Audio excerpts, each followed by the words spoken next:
Every Thursday morning in Harlan County, Kentucky, a truck from the local sawmill backed up behind an aging farm and unloaded another pile of rejected black walnut logs.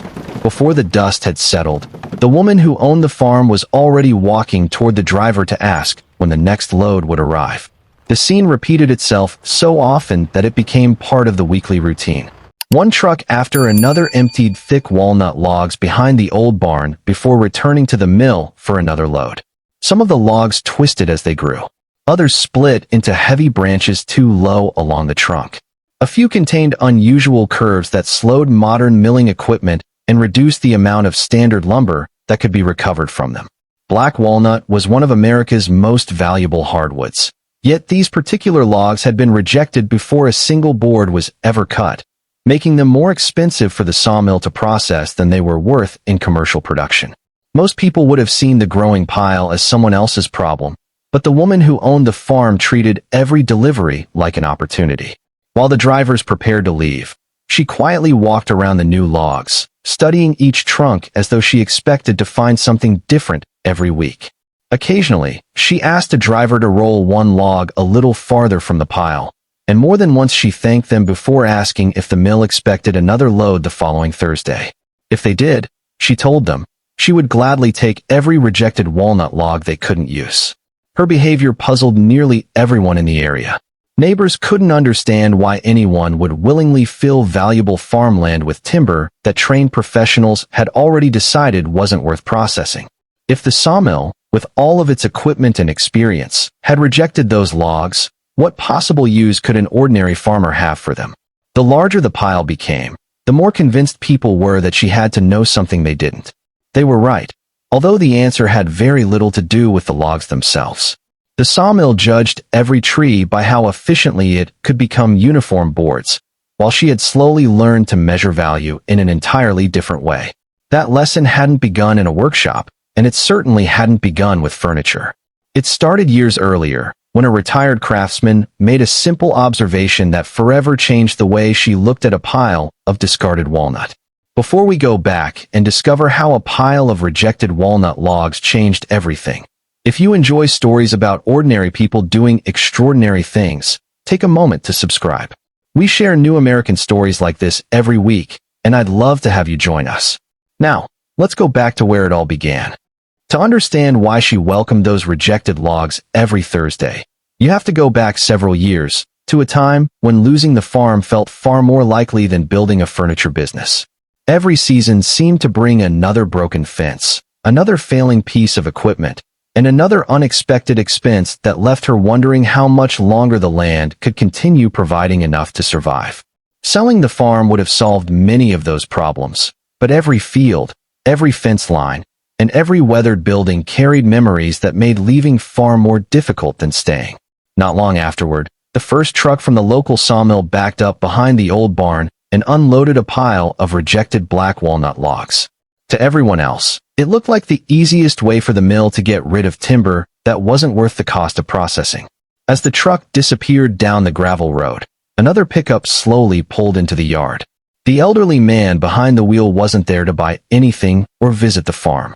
The growing pile of discarded walnut had simply caught his attention.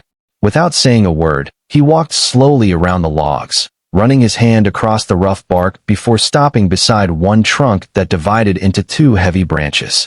He stood there for several moments, studying the wood with the quiet patience of someone who had spent a lifetime learning what trees could become. Finally, he rested his hand on the fork in the trunk and smiled almost to himself. That single feature, he explained, was exactly why the sawmill had rejected it.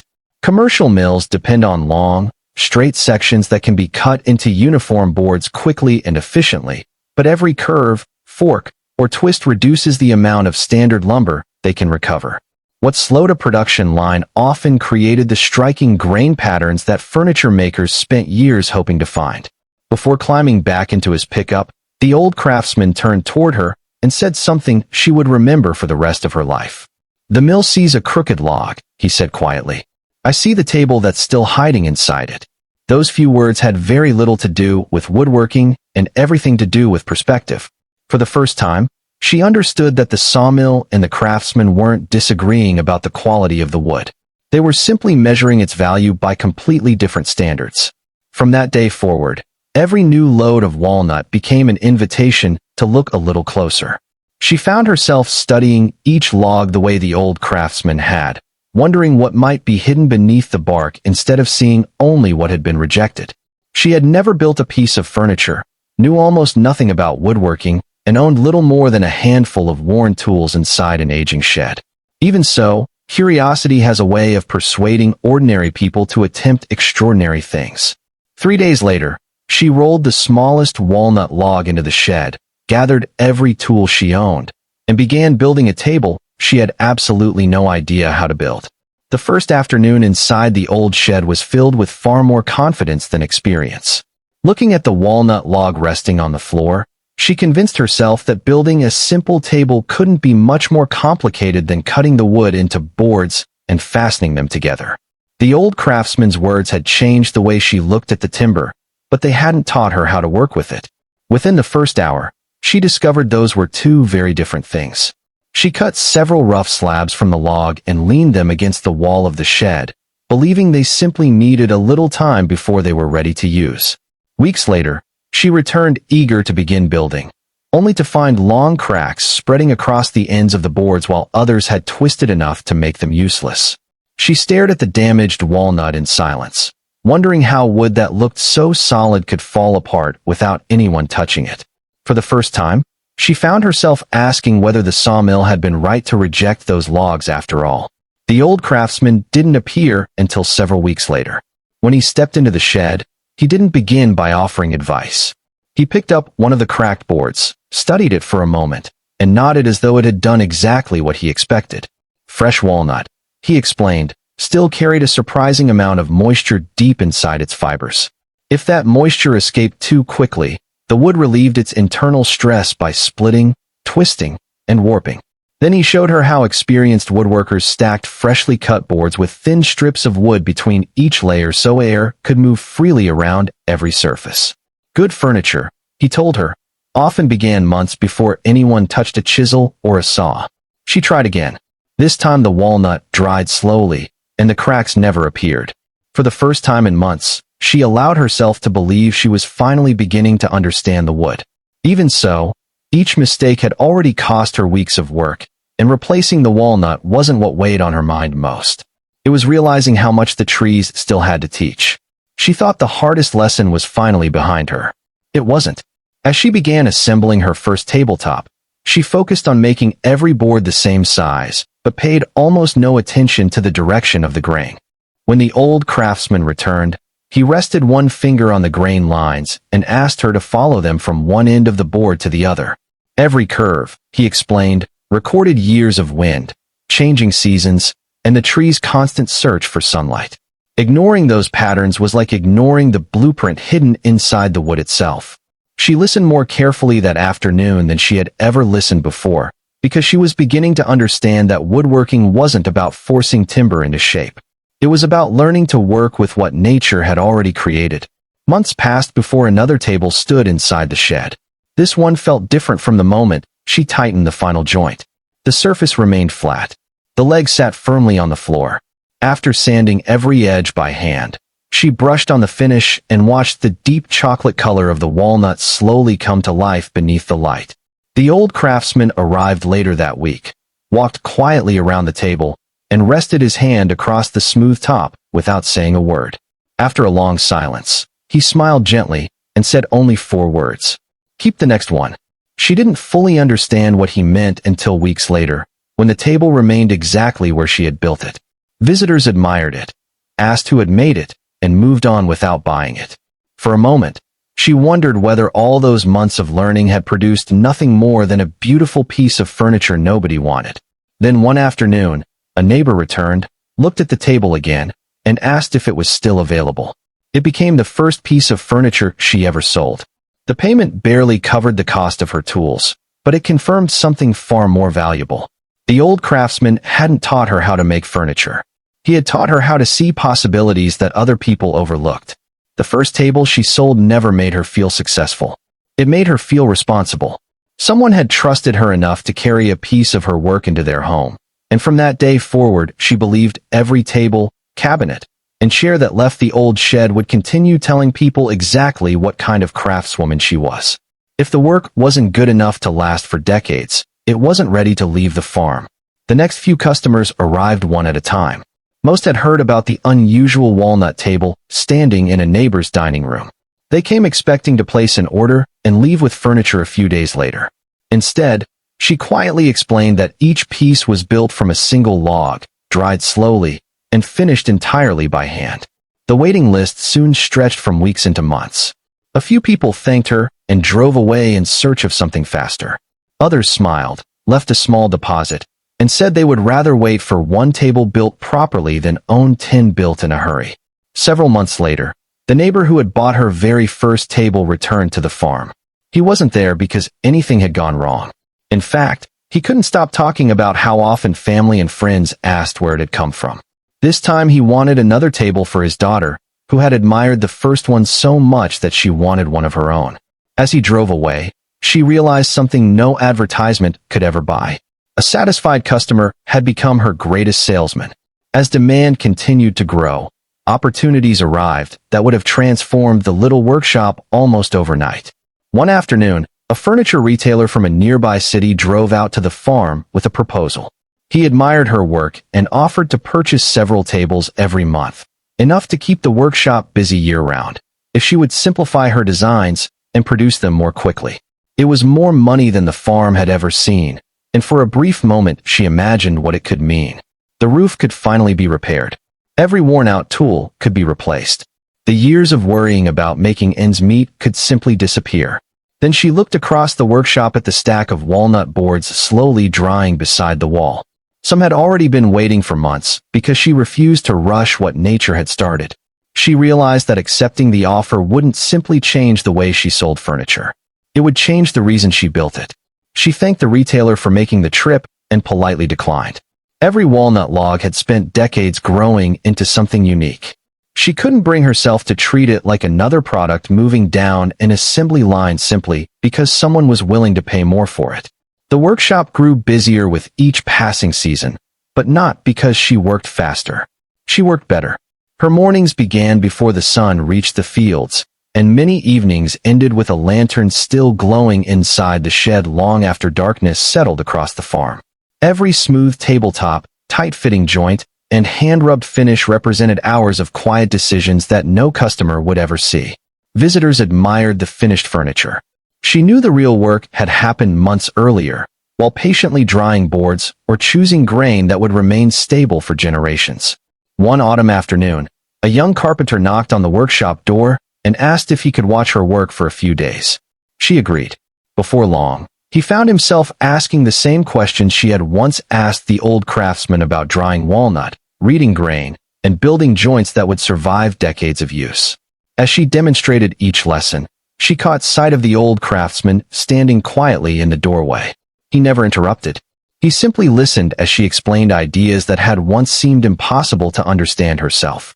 When the young carpenter left for the evening, the old craftsman smiled with quiet satisfaction. He didn't offer another lesson because he no longer needed to. Within a few years, the little workshop behind the barn was earning more each year than the farm had produced during its best seasons. Custom orders arrived from neighboring counties and, before long, from customers willing to drive several hours simply because they had heard about furniture built from the walnut logs everyone else ignored. She never thought of the workshop as a six-figure business. To her, it was still the same old shed where she had once ruined her first stack of boards. The numbers mattered far less than knowing the farm no longer struggled to survive. By then, even the sawmill had begun looking at the rejected walnut differently. Thursday mornings still brought another truck rumbling down the gravel road, but the deliveries had changed in one small way. The drivers no longer unloaded the logs at random. More than once, a driver pointed toward an unusually twisted trunk and said, "Thought you'd want this one." Without realizing it, the people who had once measured every tree by efficiency had begun searching for the same hidden possibilities she did. The trucks hadn't changed. The walnut hadn't changed. Even the old barn looked much the same as it always had. What changed was the way people looked at the pile behind it. Years earlier they had seen waste. Now they saw the beginning of something worth waiting for. The years passed almost unnoticed, measured less by calendars than by the steady rhythm of Thursday mornings. Every week, another truck from the sawmill rolled down the familiar gravel lane. Another load of rejected black walnut settled behind the old barn, and another opportunity waited for someone willing to see beyond first impressions. The deliveries had become so ordinary that visitors often assumed they had always been part of the farm. Only a handful of people remembered when those same logs had been considered nothing more than waste. The workshop had changed with the passing years, but not in the way many people expected. There were better tools hanging neatly along the walls and more workbenches than before, yet the heart of the place remained exactly the same. Every piece of furniture still began with a slow walk around a newly delivered log. She never rushed that first inspection because she had learned long ago that the most important decision wasn't how to cut the tree. It was how to understand it. Young woodworkers occasionally traveled from neighboring counties after hearing stories about the woman who built heirloom furniture from timber the mills couldn't use. Most arrived hoping to learn complicated joinery or flawless finishing techniques. Instead, on their first morning, she led them past the workshop, past the stacks of drying lumber, and straight to the pile of rejected walnut behind the barn. She asked no questions and offered no explanation. She simply waited while they studied the logs for themselves. One crisp autumn morning, a young apprentice pointed toward a heavily twisted trunk and shook his head. "I don't see how anyone could build anything from that one," he admitted. She rested her hand on the rough bark exactly as the old craftsman had done years before. For a long moment, she said nothing at all. Then she smiled gently and spoke the same two words that had quietly shaped her own life. "Look again." The apprentice stepped closer. This time he noticed the sweeping curve where two great limbs had once reached toward the sunlight. He followed the grain winding beneath the bark and began imagining shapes instead of flaws. She didn't tell him what the log should become because that wasn't the lesson. The lesson was learning to see possibilities before anyone else could. Some discoveries couldn't be taught. They had to be made. As another truck disappeared down the gravel road, she stood for a moment beside the newest pile of walnut, listening to the quiet sounds of the farm settling back into its familiar rhythm. The logs were no different from the ones that had first arrived decades earlier. The difference had never been in the wood. It had always been in the person willing to look at it a second time. That simple change in perspective had saved a struggling farm, built furniture that would outlive generations, and inspired others to find value where the world saw none.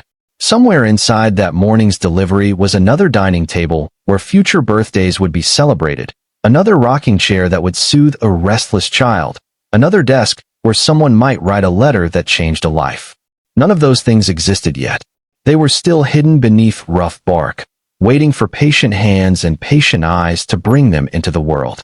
The truck backed quietly toward the old barn as it had every Thursday for years. She rested her hand on the newest crooked walnut log, smiled to herself, and looked toward the young apprentice waiting beside her. Look again. If this story reminded you that some of life's greatest opportunities are often hidden where others see none, let us know in the comments. And wherever you're watching from, tell us your country. We love seeing how far these American stories travel. If you enjoyed this journey, don't forget to subscribe for more stories about ordinary people, quiet wisdom, and remarkable lives. Thank you for spending part of your day with us, and we'll see you in the next story.